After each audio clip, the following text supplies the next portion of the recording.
జగిత్యాల జిల్లాలో మాజీ మంత్రి బీఆర్ఎస్ ప్రధాన కార్యదర్శి జీవన్ రెడ్డి పర్యటించారు. సారంగపూర్ మండల కేంద్రం బట్టపల్లి పోతారం గ్రామాల్లో వడ్ల కేంద్రాలను పరిశీలించారు.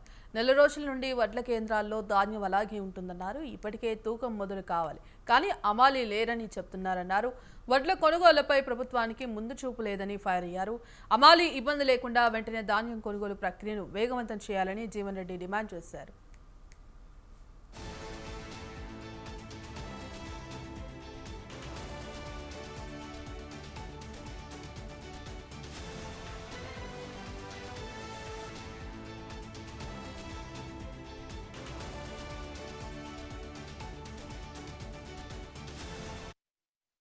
మీతో మాట్లాడుతాం కదా ఈ బట్టపల్లి వాళ్ళు యాక్చువల్లీ ఏదైతే ఉందో వేరే కాడికి వెళ్ళి మీకు చూపెట్టడానికి కొరకు నలుగురు లేబర్ని పట్టుకొచ్చి ఒక 4 సంచులు జోకి మీకు ఫోటో పెట్టిండ్రు. మళ్ళీ లేబర్ వెళ్ళిపోయినరు. ఇప్పుడు లేబర్ లేరు, జోకులు లేదు.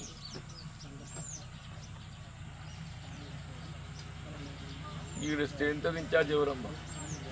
ఇంకో సెంటర్ ఇన్ఛార్జ్ మాట్లాడండి సార్. నేను అబద్ధం ఆడితే చెప్పు తీసు వాళ్ళ లేబర్ ఎందుకు వచ్చింది, ఎందుకు వెళ్ళిపోయినరు? అరే మళ్ళీ అబద్ధం ఆడచ్చు, కథలు చెప్పకు.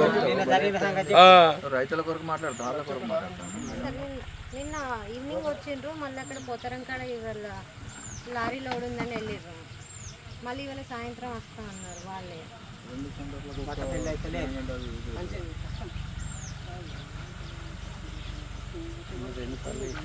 బాబు వాళ్ళు తాత్కాలికంగా మీకు ఫోటోలు పెట్టడానికి కొరకు ఏది అవుతుందో పోతారంగిలు పట్టుకొచ్చి 4 సంతులు సరిగ్గా 4 జోకిలు ఇక్కడ ఉన్నాయి. అది పెట్టేసినాక మళ్ళీ వాళ్ళు ఎవరు వెళ్ళిపోయినరు.